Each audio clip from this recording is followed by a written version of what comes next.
Hello, everybody. Jason White here, coming to you on November the 21st, 2025. A very special episode tonight. This is episode number 75 of Into the Fire. That's like a diamond episode. And so I'm very, very honored to have a special guest tonight. It's going to be Shane Petty, Ranger extraordinaire, probably one of the most well-known Rangers in the state of Tennessee. And this guy, let me tell you, when I talked to him on the phone and I read his bio, I was like reminded as to how little I have done in my life. I mean, this guy has made the best of his career, and he's made Rangers proud throughout this country. Believe me, you talk about somebody that's done a lot. Last week, I was actually in the great state of Tennessee. I flew back Sunday. My wife and I were there in Gatlinburg and Pigeon Forge area, and a very special surprise, actually, Danny Couples, who's going to be joining me on this episode. He and his wife Dory had came out, and they spent a couple days with us out there, and we had a great time. And we walked our legs nearly off, and we just searched in almost every store. Believe me, there's lots of stores, and between both of the ladies, they enjoyed getting to know one another, and we just had a good time. So it was a lot of fun. I have to say, Gatlinburg and the Pigeon Forge area, the Great Smoky Mountains, that's the first time I've ever seen it in the daytime, and I was absolutely shocked at how cool of a place that was. That's a place that Tina and I are most certainly going to return to. And yeah, it was awesome. You can hear her yelling in the background. Awesome. And it was awesome. It's ladies. And I wanted to mention this too. I know that as you're watching this, it's like, oh my gosh, this is great. I'm not really doing this live. We're not doing this live because it's actually Tuesday night. And the reason why is because while you're watching this Friday, I'm going to be in the middle of my presentation at the U.S. Marshal Museum in Fort Smith, Arkansas. My 2-hour presentation that I'm going to be giving. It's my encore performance in that at the U.S. Marshal Museum. So hopefully people have gotten there. Hopefully the people that are close enough, they're not watching this live. They're watching this. They're going to be at the show. And I know that Phyllis and Cheryl are going to be at the event. They're actually flying in from Michigan and Virginia. So that's really special. So I don't want to keep this guy any longer than we need to, but I'm going to tell you, I do want to mention a couple of other things.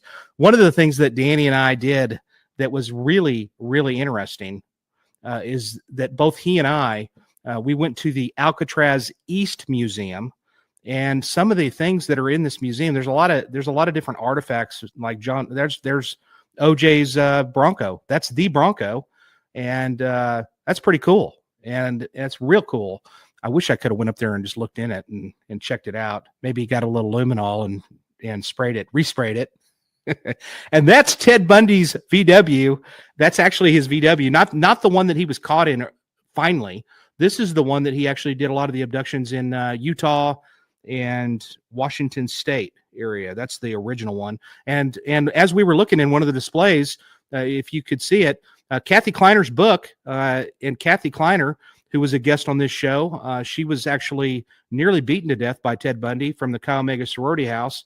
We saw a display that had her book in it, and I messaged her immediately, and I was like, "Hey, Kathy, look what I just came across. This is really cool."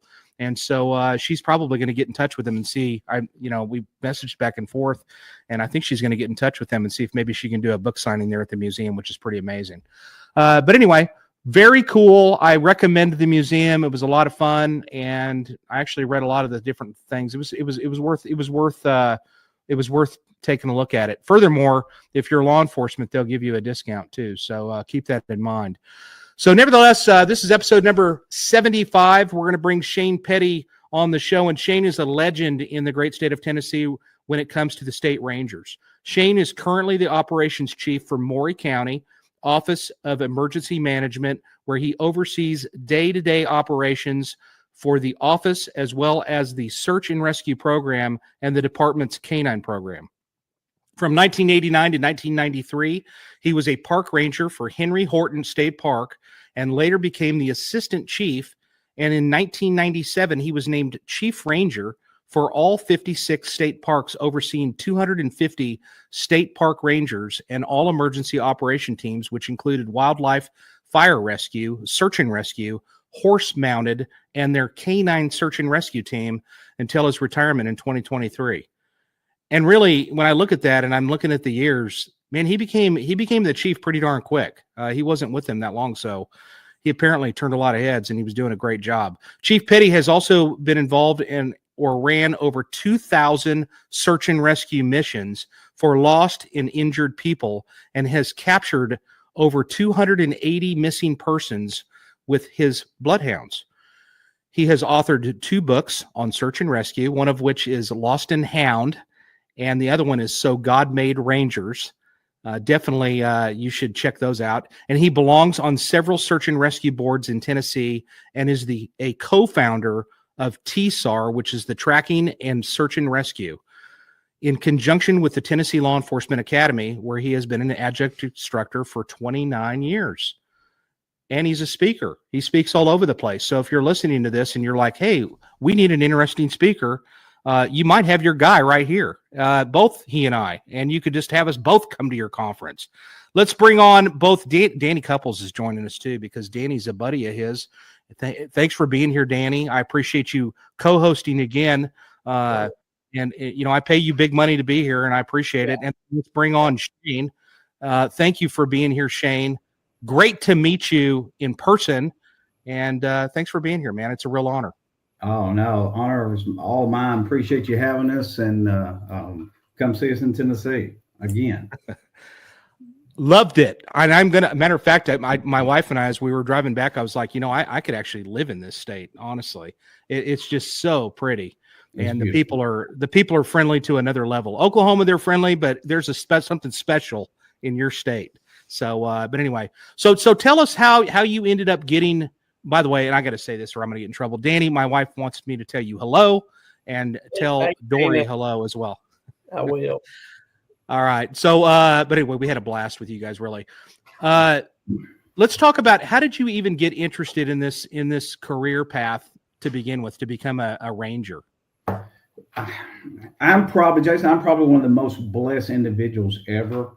I met a horse-mounted ranger actually at Henry Horton when I was about 12 years old, and we're on a family vacation. Henry Horton has a hotel, so we were there on a family vacation. I met that horse-mounted ranger. Told my mom, I know what I'll do for the rest of my life. I'm the horse-mounted ranger at Henry Horton. I was hired in 1989 as a ranger at Henry Horton. That's all I did all through high school. I worked for city parks, starting picking up trash, anything I could do in a park. I interned during the summer in college for Tennessee State Parks.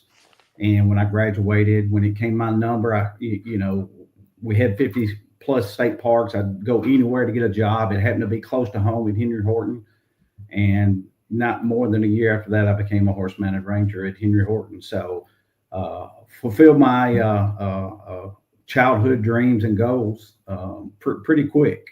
A ranger there for a little bit, and then my boss there, he decided he would leave and go be the chief ranger for the state, and he followed me or brought me with him. Not because I was that smart, it was just I could work harder than anybody, and he just needed somebody that could hustle. And so right when we were about to get our program off the ground, unfortunately, he contracted cancer and had a tough battle and lost it. And just like you said in the intro, I was too young to be, I was probably too young to be an assistant chief, much less a chief, to command that big of an area. But I took it on and worked as hard as I could, and was able to do it for 25 years. So it's not real easy to hold on to a position at that level for 25 years, but I was very, very blessed. You must have had good people working for you, for sure. Yes. And I know that you were more of an operations type of a chief, which means that, at least I've heard you say that, where you basically were out there, you were getting dirty right along with your people, and working right alongside of them. Yeah. So just the way I'm built, still to this day, I'm operations manager here in Maury County. And just because, I'm still out running in the woods with K9 still to this day. Hey, let me ask you something. You'd mentioned something about this program when you were in high school and growing up. Is that to me? It sounds almost like the Explorer program. Does that still exist? And is that something like if somebody has kids that's watching this and they're interested in a program like that, is that unique to Tennessee, or is that a program that kind of goes on in other states as well? Well, it goes on in other states. So we have, it's not a prerequisite, but it's probably about where we hire about 85% of our rangers. So I did it as an internship. So I got credit in college and got paid. So, and it's called a seasonal interpretive ranger. So you would lead hikes, hay rides, recreational opportunities, depending on what park you were and the amenities there. And so it was kind of a training ground that you'd get to know about the park and the park rangers. Do I want to do this for a living? Knowing the hours that they work and the rescues, or whatever it may be. And in turn, the rangers got to see you. And so it was a good training ground that they would they could pick you out if they thought, hey, this person will make a good ranger. And most state agencies have across the country have those type of programs. Yeah, and I looked it up on your state website, and the pay is not. I mean, when you become a ranger, it's not super low. I mean, you could actually make a living at it. It's a lot better than as all of us. But when I started, you didn't make much money, but you didn't need to. They gave us a house and car and a horse. Man, what else did I need? And you're living in paradise. You're living in where everybody wants to go for the weekend and stuff like that. Yeah, I lived on 1,500 acres and I didn't have to pay the property tax or mow the grass. So it was great. Yeah, except for you had to work every holiday, and your most prime time to get up and do stuff was late in the evening and at night. Yeah. Yes, absolutely. Yeah. And you work every weekend. So, the grass is not always greener. Yeah. So as you're working there real quick, and Danny, feel free to jump in at any time. Just wink at me. As you're working there and you're doing your thing, I'm sure that life as a ranger was pretty slow during the week. But then when COVID hit, people went nuts and everybody bought a freaking travel trailer to where you can't even get a spot in most of these places. Oh, it was crazy. Yeah, it was absolutely crazy. I mean, any spot it didn't have to be a park. It could be just a natural area. My definition of a natural area for a quick is just, it's a small area usually that didn't have rangers. So just a hiking trail on the side of the road. It might have a parking lot that would hold 15 cars and there would be 100 cars out there. So we really had our hands full during COVID. Hey, Jason, there's a TV show out now. It's called Tracker. Have you seen it? No. It's you need to watch it. It's probably one of the number one show on I don't know what, ABC maybe, but this is the second season. But my point is, every time I see that show, I think of Shane. Shane, have you seen it? Oh yeah, yeah, absolutely. And he's always been my hero since I've heard him talk my whole career. And one of the things that I remember, and I told him about it the other day, and he said, "How do you remember that?" Because it stuck with me, and it was about a person who was lost in the mountains, I believe, and it was really frigid weather, and it has something to do with fleece. And I'll let Shane tell that story if you don't mind. Sure. It was a young lady again in the Smokies, and she became lost. The day she got lost in the Smokies, it was 14 degrees. At night, the wind chill got down to 11 below, and she actually got injured and fell in a creek that first night. And there is no way or reason that she should have been able to survive. And she was lost for 2 days, didn't find her for 3 days. And she basically, what saved her life was she had a fleece jacket on, and she kind of pulled her arms in it, zipped it up, pulled it over her head, and just kind of huddled in it like a tent. And that fleece, even being wet, had the insulation capacity to save her life. Wow. And I was able to interview her also 25 plus years later to find out about her, if she'd lost any of her extremities, and they were able to do some therapy and keep all of her toes and feet. But it moved me so much that when I came back, being in charge of the Rangers, automatically their winter jacket became Polar Fleece. I mean, it moved me so much that it had that life-saving capability. Yeah, you guys are required to have bachelor's degrees to be a ranger, and am I right? Yes. Yeah, and so I mean that's saying something right there, because my police department, actually the Tulsa Police Department, I think we're the last one standing of municipal departments that's our size to require a bachelor's degree. Okay. And my point is that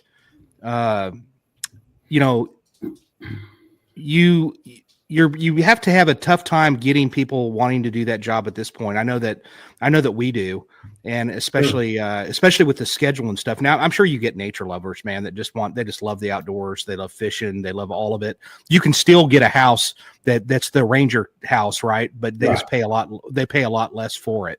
Yeah. So you guys, what I'm getting at is that you guys are like you're a police department. You guys are commissioned police officers through Post, which is the certification entity. And so are you guys I have no doubt that they dump bodies with regularity in murder victims and stuff in state parks. I'm not trying to advertise that, but that's the reality of the world. Is that your case, or how does that all work? I mean, are you guys working it from it's a little bit joint jurisdiction. It's kind of odd. I hate to think about that. When I do a lot of talks, and I try to tell people don't wash this out. But my thesis were bodies that were dumped in natural areas in state parks, and it's kind of sad. But that's kind of normal all across the country, that people find natural areas type that are in rural areas.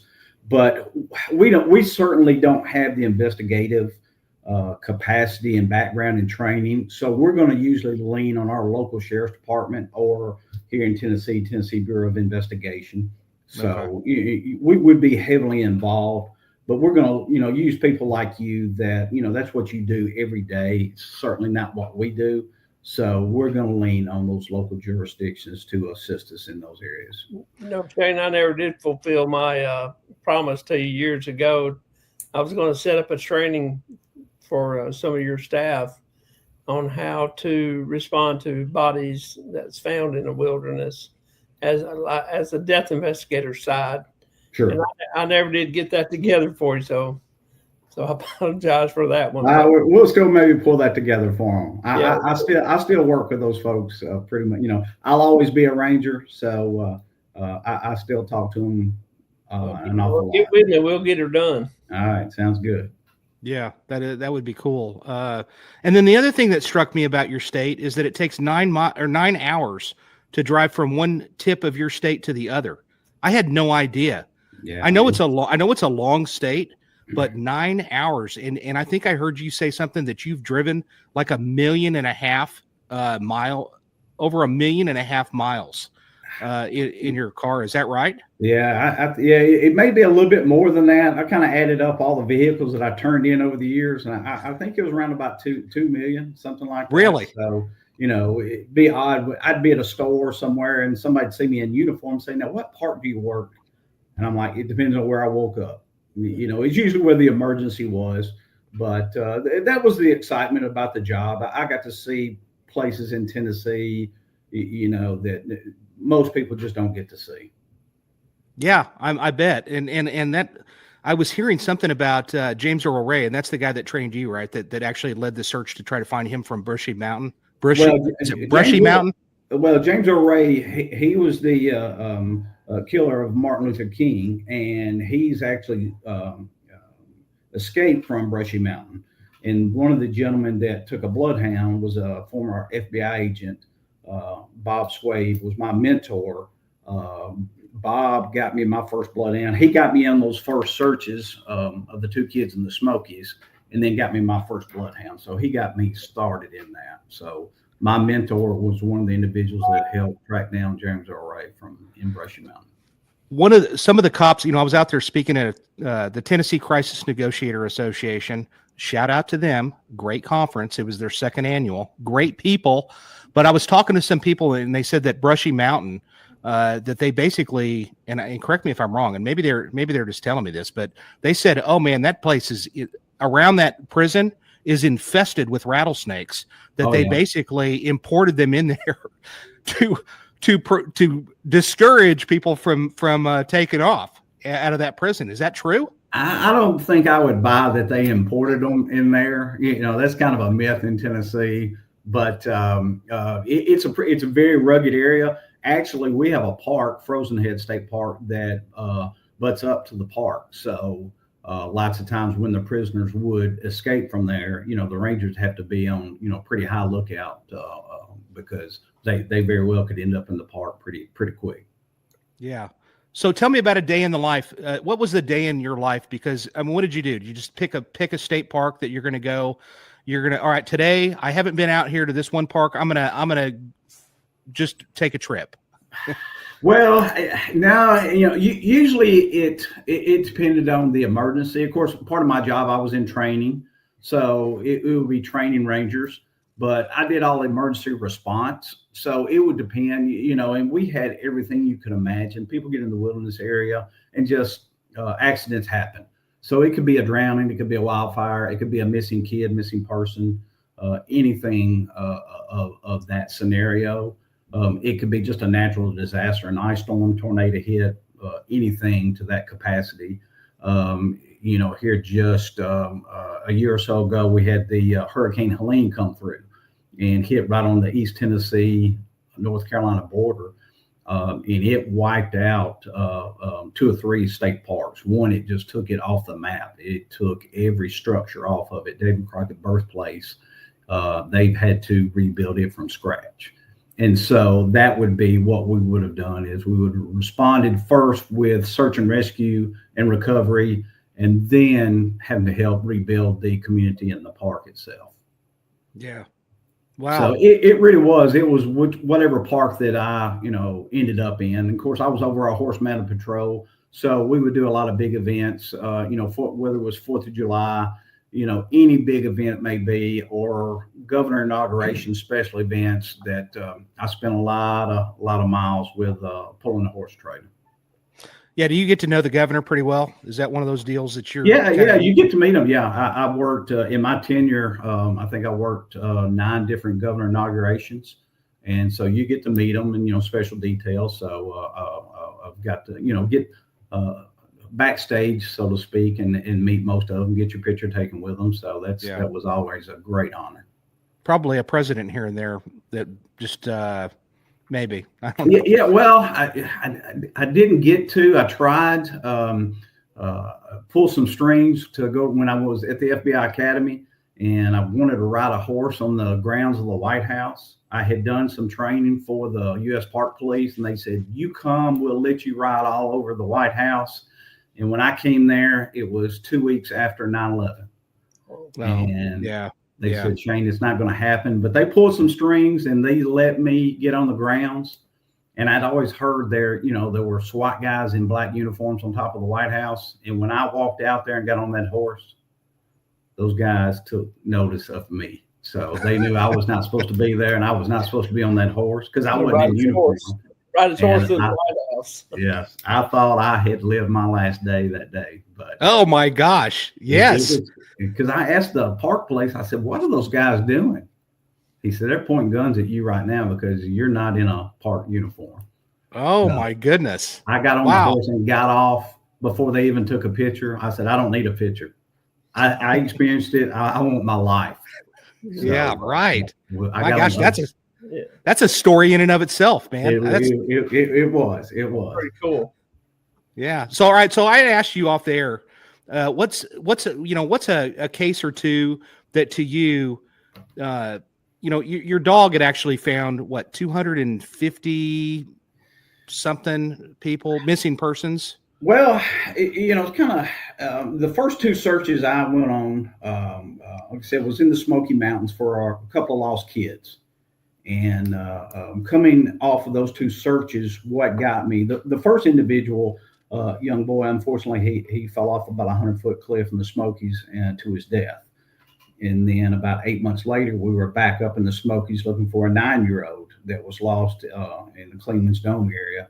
And we found him alive after 5 days. In both of those cases, it moved me, not the search, but to have to look at the parents. When you come out of the woods every day and you look at a mom's face, that they're just, they're hanging on anything that you may have found, a footprint, a thread of their clothing. And when you hadn't, it really pushes you to do something more.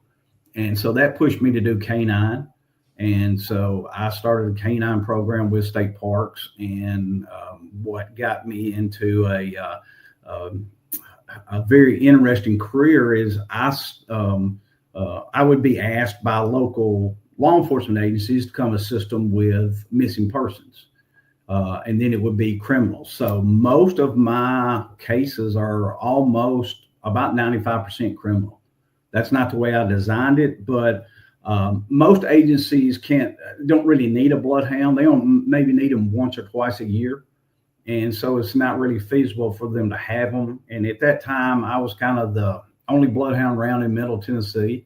And people knew who I was, and I got a lot of calls and would make a lot of fines. And every time you'd make a fine, your name would get out there, but that only meant it gets you called out in the middle of the night, twice as much or 4 times as much. Yeah. I've done a lot of big robberies and a lot of homicides with my canines. Yeah. And by the way, just to the listeners, the most dangerous job of any police department or for a cop is canine. Because they're chasing after the worst of the worst. And did you ever have any close calls with respect to that? About 3 days ago. Well, no, Friday night. As a matter of fact, I got called to a neighboring county for an armed robbery suspect. And we got out there, and suspect had been in the woods for about 4 hours. They didn't have a canine available, and took them a little while before they got me. And it was still about an hour and a half for me to drive there. And I was very proud of my canine. I was there about 20 minutes. The dog we had him, but unfortunately, it was dark, and we're not going to use flashlights if we can, because that puts you as a target. Mm-hmm. And I'm just trying to read the dog the best I can. And I knew we were getting close. And so I stopped real quick and put my lights up, and the guy was about 12 feet in front of me with a shotgun. Oh my gosh. So it was, as you said, it's a pretty dangerous job, but the locals did a great job of getting a good perimeter, keeping the individual there. And we had a good negotiator with us, and we were able to talk him down, and everybody was safe, and we got him some help, and all is good. I've always heard just being a ranger is one of the most dangerous jobs as well. You're out in the woods by yourself, and you come up with maybe a hunter or something, and it's just you and him. Rangers and wildlife officers. Wildlife officers usually out there by themselves, and everybody they're going after is, during hunting season's got a gun, so it is very dangerous for them. So, yeah, not to mention bears. You know what, Shane? I had no idea that that's a bear that I took a picture of next to the road, and that was up there about a mile outside of Gatlinburg at that Ogle's cabin. You probably have seen it. And I'll tell you what, man, there was bears running in and out of the not running, man. They were just chilling and walking into town and walking right by the bar and wherever. Well, I was like, holy cow, man, these things are ever. Matter of fact, on that, I took a video of that bear right there. Yeah. And then I happened to watch that video a little bit more. And there's 2 more bears up on the top of the hill that I never even noticed. And so, that's got to be something that you run across those things all the time. It's kind of interesting. I just shared a post on my Facebook site just about an hour ago. I think it was the Tennessee Law Enforcement Training Officers were having a conference right now in Gatlinburg. And a TWA officer, a friend of mine, was up there, and somebody took a picture, and the bear pried open his tailgate to get some bubble gum, I think, out of the back of the truck he could smell. So it had a bear actually attacking the wildlife officer, maybe it was checking his license. I don't know. Smokey the bear. So yes. Yeah. Well, I'll tell you what, man. When I went into the hotel there in Gatlinburg, they just said, "Hey, make sure that your windows are up and make sure that there's no food in the car." And you know, I'm waiting. I'm thinking, what, you have like a burglary from vehicle problem here, or you have like a significant homeless population? They're gonna rip my window open, and they're like, and I'm like, and I'm just kind of, I'm like, what's the deal, you know? And they're like, oh, because of the bear, and I'm like, what? The what? It didn't even dawn on me. And they said the bear. They said, oh yeah, they come into the lobby sometimes, and I'm like, are you kidding me? Sure. And I couldn't believe it, man. And there was probably, gosh, there was 4 or 5 sightings there in town. Plus, they said now's the time that they're really they're more dangerous now because they're scavenging for food before they hibernate, I guess. Yeah. Welcome to Tennessee. And they're getting closer to where, you know, we live in Middle Tennessee. You know how far that is, Jason. You had to drive Yeah. to get to the airport, but they're migrating in this area. Is that right, Shane? I read a story on the news actually a few months ago where a bear was hit by a car here. Yeah, over in Rutherford County. Yeah, just one county over. Yeah, sure was. So we've got So them here. They're headed this way. So what's the deal with them? Are they pretty much? I mean, if you know what to do, I guess. I mean, have you ever? I'm sure you've ran across people that have been killed by them. That's just. One of my mentors worked Richard Taylor. He taught me how to work a bloodhound and do search and rescue. And he did work one bear attack of a young girl, and it was a fatality. And you know, most of the time you're not going to run into an issue, but this girl, you know, got in between the mom and the cub, and the animal was just doing naturally what a parent would do, and she was just at the wrong place at the wrong time. But most of the time they're going to take off running. But you know, if you get up in Gatlinburg, they get pretty used to people because they know, and that's why they tell you don't feed the animals, you know, because they're going to get too used to you and get too dependent on you. Yeah. Interesting. All right. So you did a couple of other things that I think are really fun and neat. And one of which is you kind of got together a lot of these artifacts and stuff, and you created a museum, so to speak. Am I right? Yeah. We're able to create it. You know, there's a fine line between historical interpretive protection and hoarding. And I was kind of more of the hoarding side. But being the chief for so long, I just, you know, I loved interviewing some of the old Rangers, and I collected as many old uniforms as I could over the years, old saddles, old first aid kits, old, you know, I had a example of every revolver and pistol that we carried over the years, and of course photos and things like that. And so we were able to put it into a museum. Unfortunately, with growing pains, we've had to do some rebuilding. So we had to pack everything up, but we packed it up, we inventoried it. We hope to take it on the road to East Tennessee, maybe to some museums here in the next year or so. And then the administration has told me they're looking to find a permanent home for it. So we hope to find a good park for it. And it's pretty cool because I know there's a national park ranger museum, but I don't know of another state park ranger museum. So it's pretty cool. And it was in the chief ranger's office. So it was a good way for new rangers to come in, kind of know their history, know where we came from. And I would make them write, write me a article on, and I'd give them, you know, Jason White, and I'd make them go research who he was, how he got started, what park he worked at, and tell me something about him. Because, you know, I think you need to know your history. You need to be able to tell your story, and you can't tell it without knowing the history of your agency. Yeah, and then you did something else that I thought was pretty brilliant, actually, and that's the alumni, to where you have a get together once a year at the end of July. Yeah, for all staff. That could be somebody that cleans rooms at the hotel at the park, all the way up to you or other leaders that are involved in it. Yeah, you did your homework, didn't you? Man, I give you credit. But yeah, we started that several years ago, and you know, I found out it was you know, I called her when I first started it. I called a ranger that had retired about 3 years ago, or 3 years prior to that, and he started crying, and he said, "Y'all forgot about me. You know, I spent 40 years doing this job, and I left, and nobody called me." And it got me to thinking, and I said, well, you know, it's not that we didn't call you. We just got busy doing the job, but shame on us.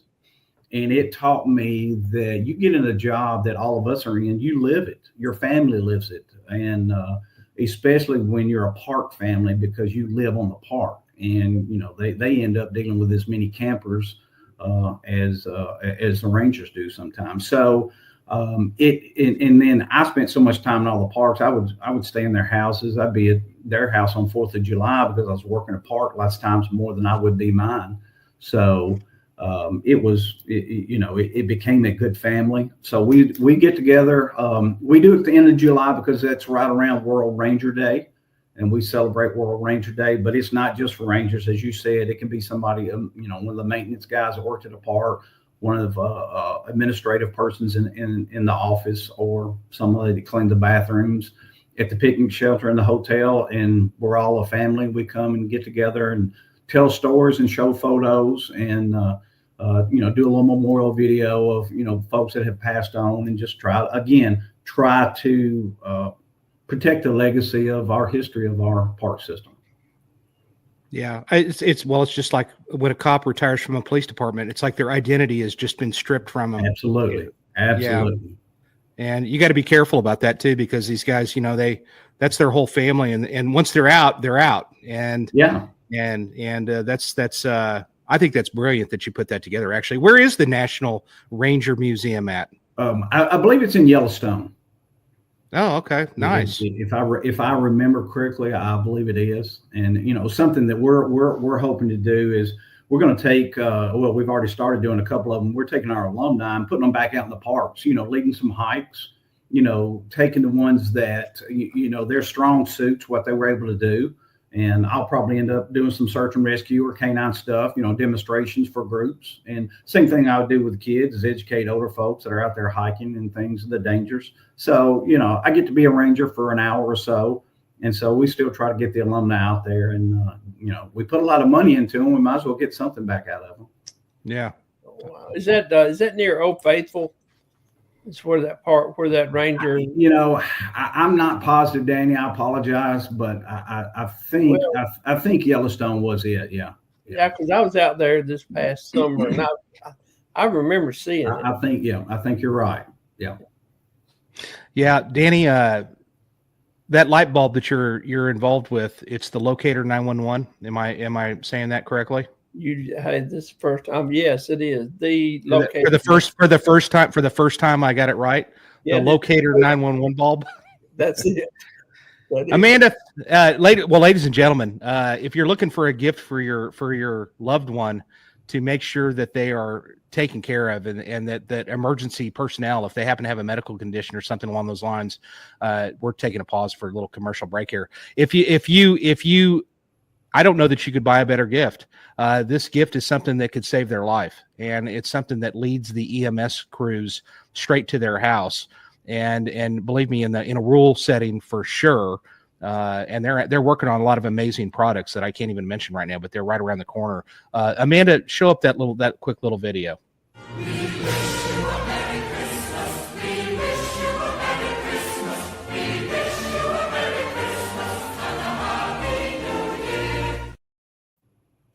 So go out, buy several of them.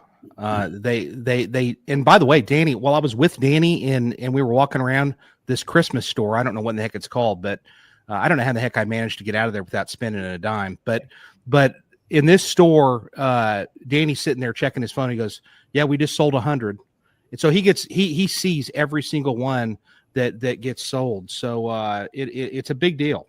Any comments, Danny? Any last pitch? Yeah, we get alerts when that doesn't happen very often, but when it does, it's pretty exciting. But you said it's not only for EMS, it's for law enforcement, fire departments, or anybody responding to a call. And both of you know how hard it is to find a house, especially at night. So from our experience, we need this, and it's a gift that can keep on giving. Yeah, not only that, but they've got a lot of other things that would help if you happen to get lost in the woods too. So all of this stuff is coming very shortly. And I'll tell you something, Shane, did you guys, right now with the drones and stuff and how they're being utilized, I'm sure that we've looked for bodies that are in our rural area, like out in the woods and stuff. Man, it's tough. It is tough to find somebody. but the drone technology is getting better and better. I'm sure that that's something. Is that something that the Park Service is starting to look at to Sure, help yeah. the search? Yeah, that's pretty much standard, for years and years, and we still do. We use the lean heavily on the Tennessee Highway Patrol and their aviation unit, but it takes a while to spin that up, and it's a lot quicker and easier to get drones out there. So the park system has some, but usually we just would lean on our local agencies that would have them. And they could be there in just a few minutes and put drones up. And, that law enforcement armed robbery that I worked this week, I think they had about 6 drones up while I was out there looking for this individual. So we had 6 drones up and the helicopter all at once. Yeah. When I think of this bloodhound dog, we deal with German Shepherds and I think they're Malamutes or something. I don't know, but that's the types of dogs we use.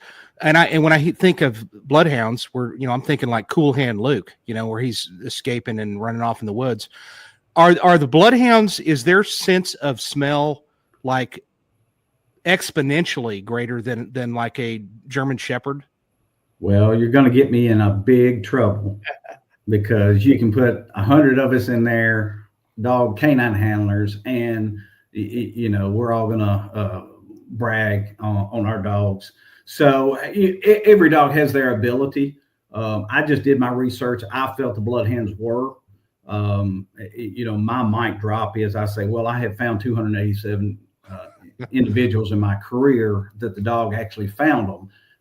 So somebody would have to come up with more numbers than that to convince me that another dog is better.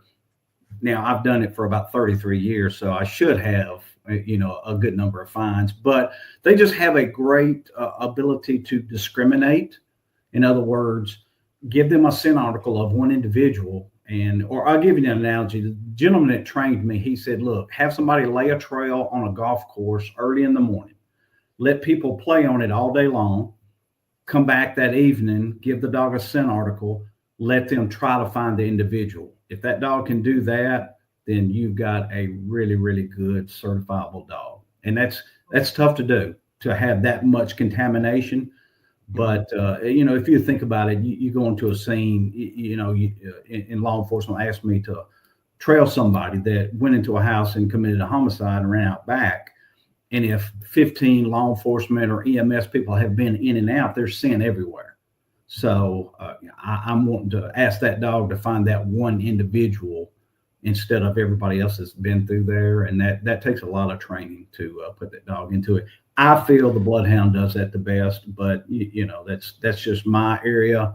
The dog, I saw Cool Hand Luke and I love the dog too. So that's where I went with it. They can, I think you might have told me this, or I heard it somewhere, that if it's early enough, the dog can actually tell, like if they got in a car, which direction they may have went. Is that true? Yeah, they can. I mean, I don't know that I've had a dog that was that good. Now, I ran a trail about 2 weeks ago of a missing child or a teenager. And I trailed her from her house, and the dog got to the end of the neighbor's driveway and stopped. And they said, what happened? I said, she got in the car right here. The dog went out trailing further. I couldn't come up with a direction, but that dog stopped and said, okay, the trail ended here. And it wasn't about an hour later, they found out that, her boyfriend had come and picked her up. So, it at least it told us that she wasn't out in the woods, that she was mobile and she was okay. Is there a difference between like a cadaver dog and a bloodhound? I mean, I know they got to be trained differently, but yeah, they're trained different. But I've got a lot of good friends that use bloodhounds as cadavers, human remains detection dogs. So yeah, they have that great smell. So okay, and that brings me to a point I want to ask about real quick, because I've been in homicide for 16 and a half years, and I have dealt with this since I've been in there. And that's, I hear it all the time, usually from younger detectives. And they're like, yeah, that's witchcraft. Those cadaver dogs don't work. And my opinion to that is, oh, yes, they do. That's why they've been around for decades. And sure. What is your opinion of cadaver dogs? Yes, they work. I saw a dog, a good friend of mine, one of my mentors. I saw his dog find a indicator on the body about 35 feet down, and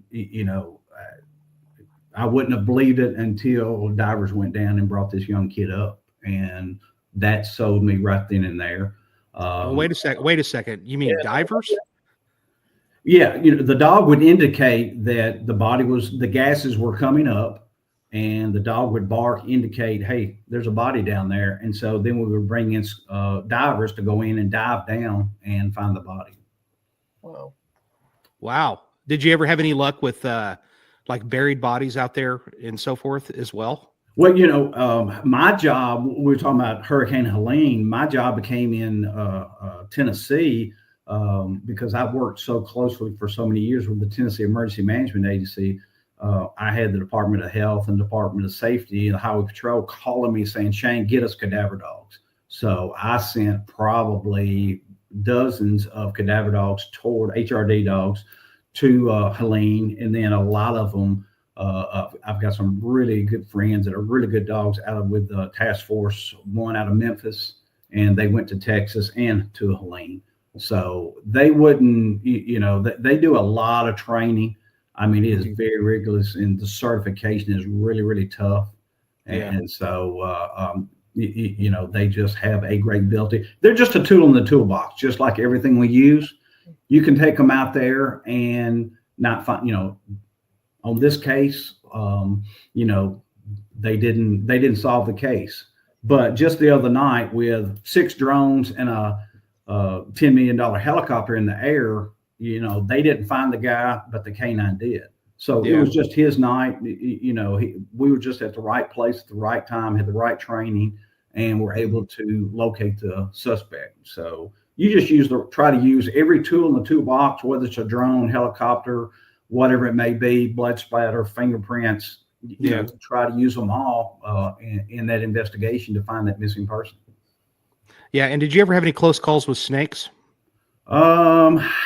I never did. I've about had a dog bit before. I never have, but a couple of my good friends have. Just here recently over the summer, a good friend of mine had one bit. Because your dog's out in front going, and you're busting through just very rugged area. So it's very common. I've been very lucky and very blessed. Probably I've been close to it. I just didn't know it, and I'd rather not think about it. Yeah, because I could think that after the dog gets through there, now the rattlesnake is awake. And then you come up on him. You know what I mean? I've heard the analogy. It'll bite the second person come through, the dog being the first, and then the handler being the second. So not sure if that's true, but I've been blessed. We're going to get to your books here in a minute, but I'm curious I'm just fascinated with this because I've never talked to a park ranger in depth like this, and this is interesting to me. So what are you looking for? What are kind of the characteristics of an applicant that you really look for that just kind of interest you in that person? What are you looking for? Well, you've got to have that love of the out of doors. You've got to have that love of people, because we're really, law enforcement is a very small percentage of what we do. It is more education of public. You want to educate them about the flora and fauna of a park. But you also have to run different operations, whether, a camp where you've got people coming camping, you've got hiking trails. So those hiking trails are usually built by the park rangers. They're maintained by the park rangers. They're reblazed by the park rangers. And when somebody gets lost on them, it's that park ranger that has to go out there and do them. Danny being a paramedic, we would call them to come assist us. But Danny's like, I don't want to go 8 miles out on that trail.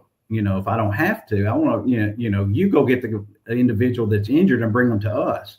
So with that being said, that's why we have to do a lot of search and rescue. You have to search for the person. Then you have to rescue them. You have to treat them. So Danny and I, we got to know each other because I went to EMT school.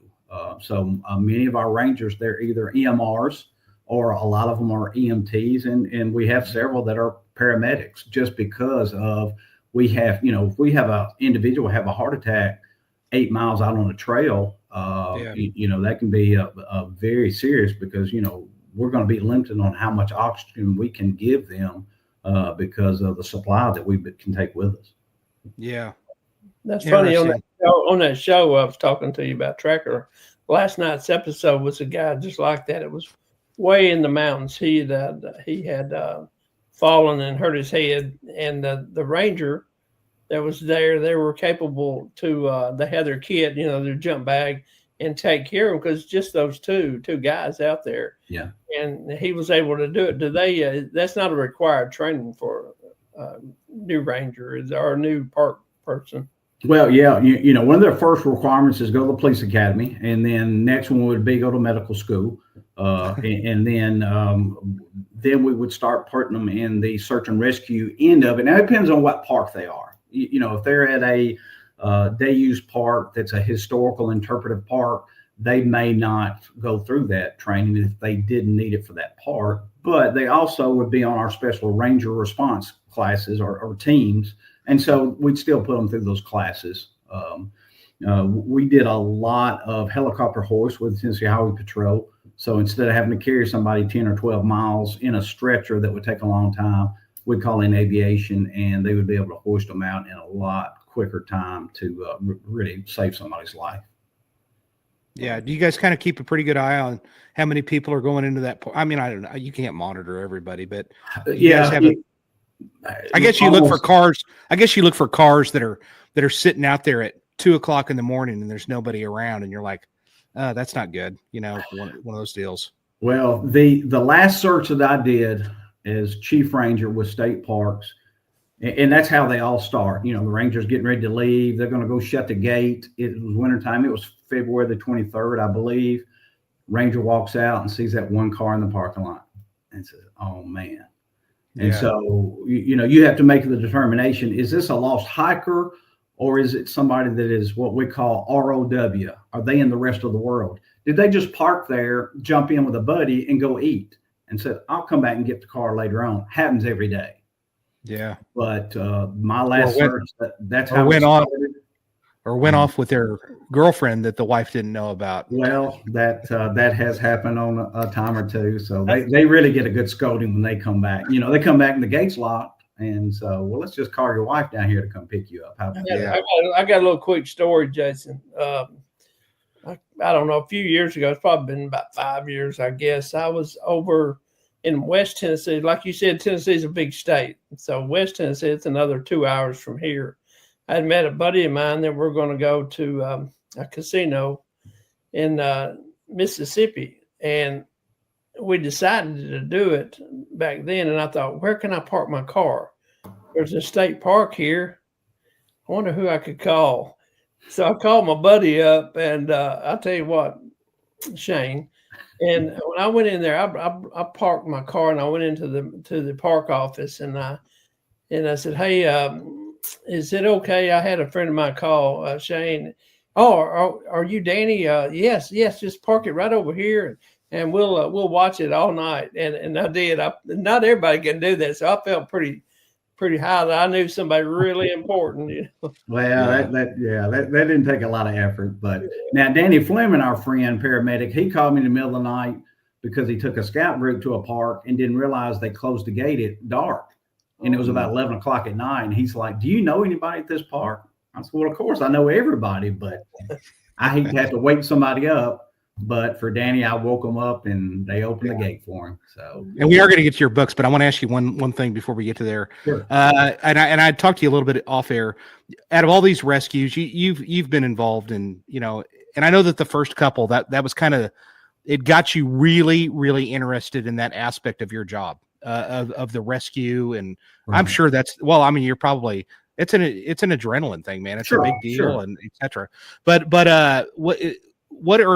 is there a career case or two that really stands out to you over all the years that you did this that were just an amazing story that just stands out from the others? Well, I've got a couple, and one of them was a young lady that was rock climbing with her brother at Fall Creek Falls. I think it was her 23rd birthday, and she was about 10 feet up. They had gone down into a very rugged gorge area, a few miles downstream, and just very rugged area. And she was about 10 feet up in the air and climbing on a boulder, and the boulder just pulled loose. it was about 225 pounds, and it fell in her lap, and about 95% amputated her leg. And her brother actually took his clothes off, made a splint, or took some sticks and tried to make the best kind of splint that he could, and bandage her up, as well as he could with his clothes. Ran back out to the road to get help, and then ran back to her. I actually happened to be in that park because it was a big festival that day. And I rode my horse out. I was about 150 feet above them in the gorge, and I was able to stop my horse, and I would look down. But I was right in the middle of EMT school. I had just been through mountain rescue. So I grabbed my EMT bag. I grabbed my 200-foot rope and a rappelling harness. I tied my horse to a tree. I rappelled down, got to her, assessed her, called a lot of other rangers, and packed as much dressing in as I could with her. I actually basically held her exposed femoral artery for about the next 2 hours to get her out. And it was just the most rugged stuff that we had gotten out. I stopped the rescue team a couple of times because I thought she had died. I mean, I couldn't get a pulse and I couldn't get a heartbeat. And every time I would get ready to do CPR, she'd open her eyes and look at me, and she'd actually say, "It's my birthday."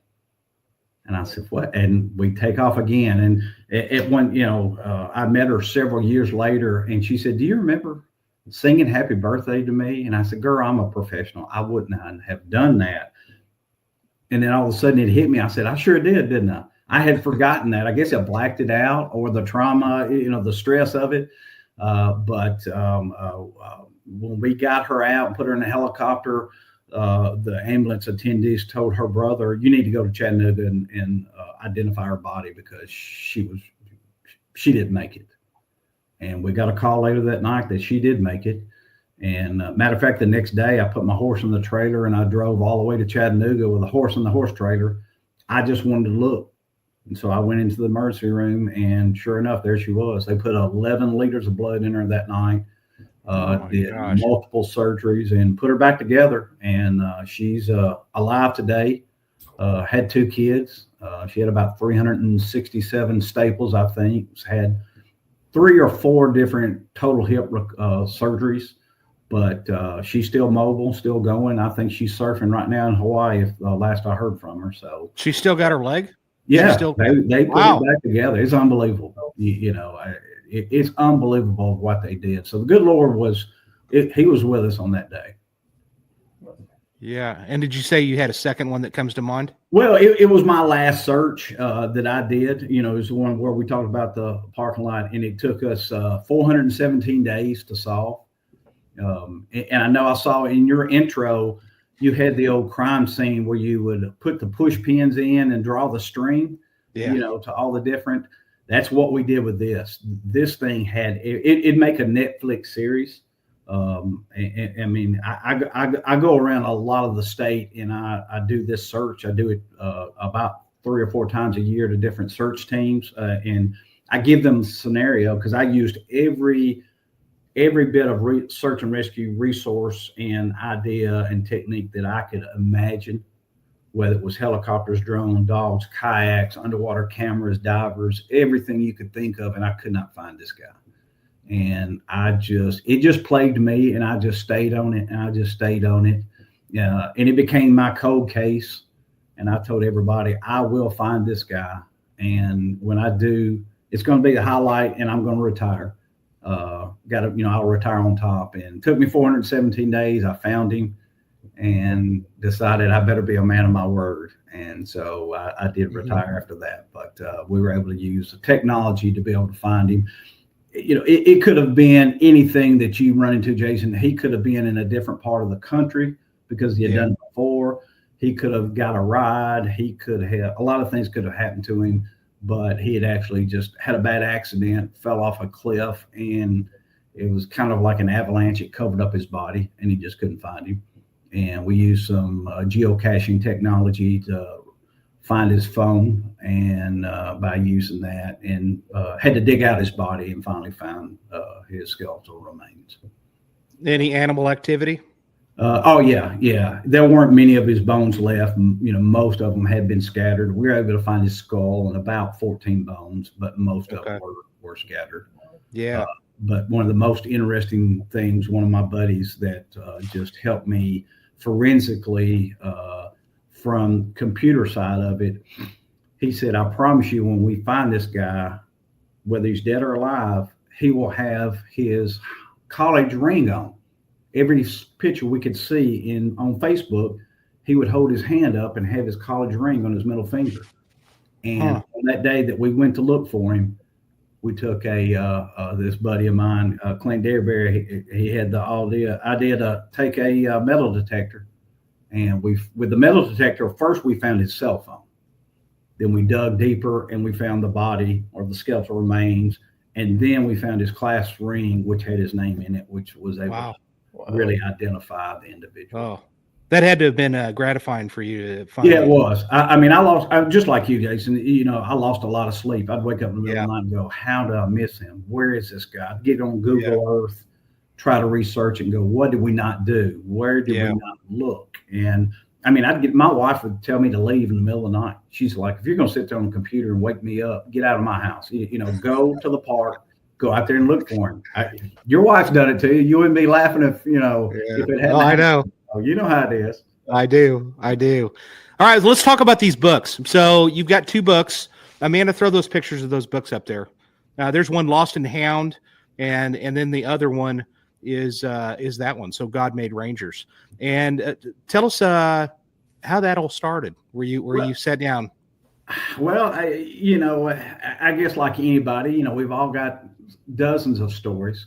And I thought, well, I'll write a book someday. But who has time to do that? Well, I don't know if it was just age or calcium or whatever it is, but I had some bone spurs, and the doctor said, "I'm going to take your Achilles tendon off and knock that bone spur off with a chisel and a hammer."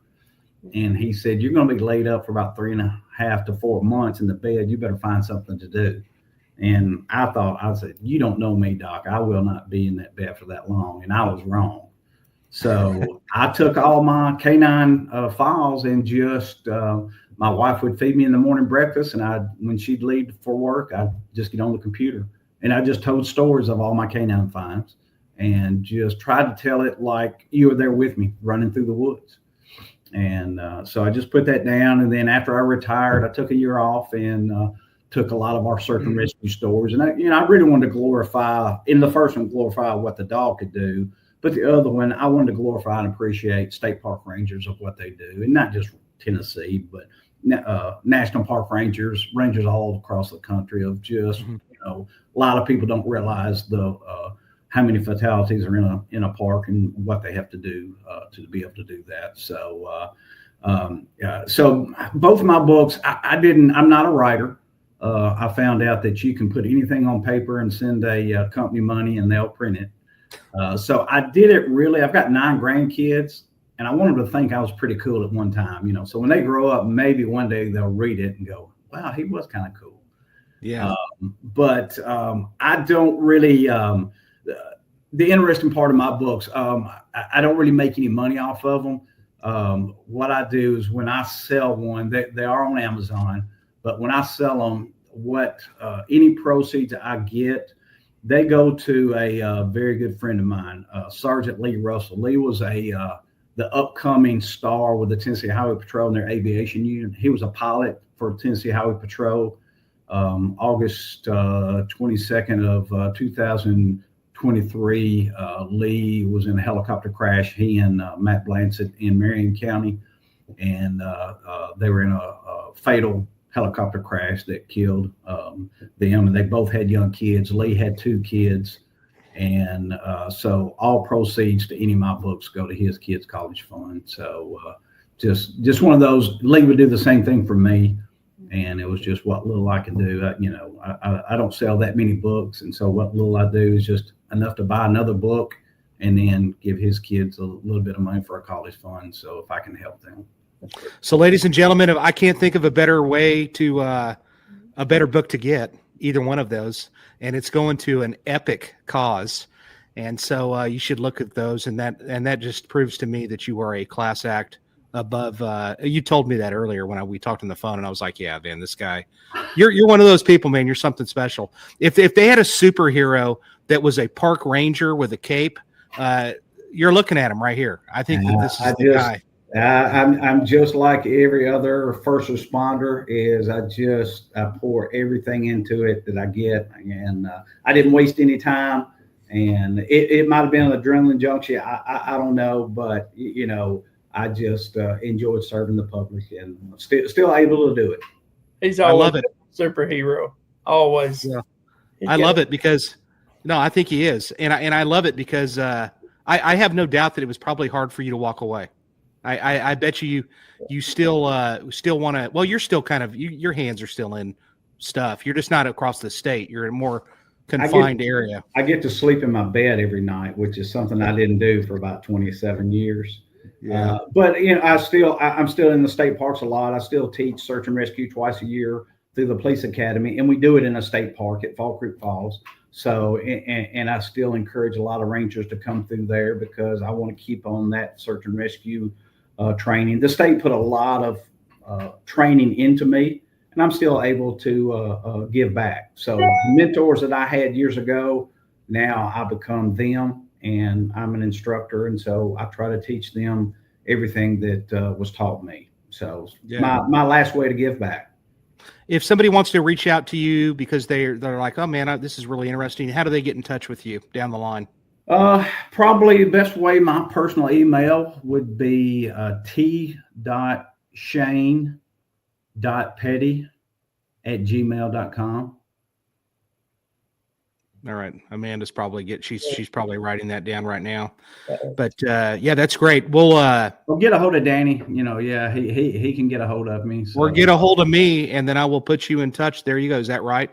t.shane.petty@gmail.com. Yeah, that's it. So perfect. So if you're looking for somebody to speak, I'm sure that he would be he'd be a good fit, and I'm sure you have case studies and everything else. You've got a catalog of stuff that you can talk about. I have no doubt.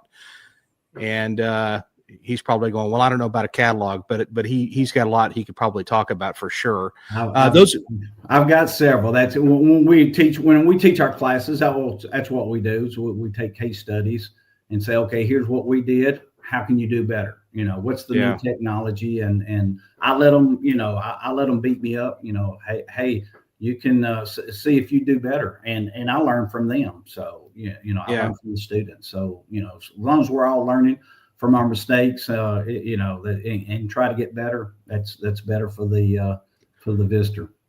Anything that I didn't ask you that you'd like to put out there in reference to your job and just basically what are your plans for the future? Man, boy, put the pressure on me. So I love to fish. That's my thing. Matter of fact, like all of us, every first responder, there comes a time when you hang it up, you have to turn your keys in, turn your vehicle in, turn the radio in, the whole 9 yards. When I did that, Jason, my office was on the Duck River here in Middle Tennessee. It's touted as the most biodiverse river in the world. And I live on the Duck River, and I have grown up on the Duck River. So when I turned my truck in, I had a canoe in the back of it. I drug the canoe down the hill. Within 4.5 minutes of retirement, I was fishing on the river. So I fished, and I live below there, about a mile from there. So I fished home, and my wife and 2 of my grandkids were waiting on me there at the boat ramp. So, when I finally do retire, I stayed retired a year, fished almost every day, but then went back to work in my home county here with emergency management here in Murray County. And they still let me work dogs, and I still can give back to the county and teach some of the young folks and still teaching the state. And so I'll still be involved with that as much as I can. It's just, the way we're all molded. But, the biggest thing I want to think is, like you guys and every other first responder, that people don't realize, we have to thank our families because we're all a phone call away, and it happens every minute. This armed robbery I worked last week, it was on Friday night. And so you get called out. I was actually on vacation, and so I had to look at my wife, and she knew, she loves, I love to run behind the dog. And I said, look, there's a community in need. I have an ability and a resource, and I'm going to go try to help them out. And What happens, Shane, if you're fishing with your wife and her fishing pole gets pulled into the water? Well, that happened to us on vacation. There's a video out there. I was going to take a lure and try to get it. And my wife, there was a fish on the end of the line. So she just jumped out of the lake and dove down and came up with a fishing pole. So if you don't believe it, look on my Facebook page and you'll see the video. She did it. Yeah. Thanks, Danny. That's like a mountain woman is what that people just don't do that. I married a real country girl. She's not afraid of anything. Nice. Danny, anything else? Any other questions that you want to throw at him? It's just an honor to be in both of you guys' presence. But just be here. Thanks, Shane, for coming on and being a part of this. It meant a lot to me. Yeah. I know it did to Jason. Oh my gosh, man, it's been my honor. I mean, to be in the room with a couple of giants, man. Thank you, Jason, for having us on and come back to Tennessee. We've got plenty more stories, and we can hit a state park and do some fishing. That sounds like a plan, and I'm going to hold you to that, and we'll definitely be back in your great state. I want to thank everybody for tuning in. This is episode number 75. No better person to be the guest tonight than Shane. And man, 75 episodes, that's a big deal. I encourage you, if you're still here at this point, like and subscribe. To subscribe to this channel, it takes you less than 30 seconds, and I appreciate it, and it's free. And what it does is it helps the algorithm, and it helps these guys get recognized by a lot more people and to get the word out. And that's what I love about this. I want to thank everybody for being here. Hopefully, I'm going to see some of you at the U.S. Marshall Museum. And tell a friend or a family member, if you really enjoy the content of this, to go ahead and check it out. And I appreciate everybody that does. And please leave a comment, because I try to respond to all of those as well. Check out my TikTok page. That thing is exploding. Danny's shaking his head up and down. That's right, because it's exploded. I don't know. I put some videos on there of checking out a couple of real life crime locations. And it's kind of fun, and I enjoy just kind of doing some fun stuff like that. I'm not acting stupid. I'm just it's kind of my thing. Shane, my thing is murder. Your thing is looking for fish and people out in the wilderness. Mine is I just am fascinated with murder. I guess we all have our own little thing, and I wanted to do that since I was a little kid, so I can relate to you 100%. Wow. Amen. Listen. That's right. Thank you all for being here. Thanks again, Shane. You're really, I consider you a friend from here on, man. You're somebody special.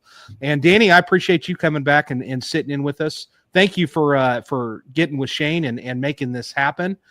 And until next time, ladies and gentlemen, I don't think we're going to have an episode the week after that, because I don't want to take away from a guest throwing an episode up on the Thanksgiving weekend. Just enjoy your weekend with your family. And I will tell you this, we are going to have Mike Elam back on, and those episodes have just went through the roof. I mean, it's crazy. We'll talk to him about what has been discovered about Sheriff Pusser, the stuff that he discovered from the files that were released from that case, the Tennessee's Bureau of Investigation. Epic job doing their job, which is really impressive. And so we'll talk more about that later on down the line. Until next time, though, Amanda, take us out.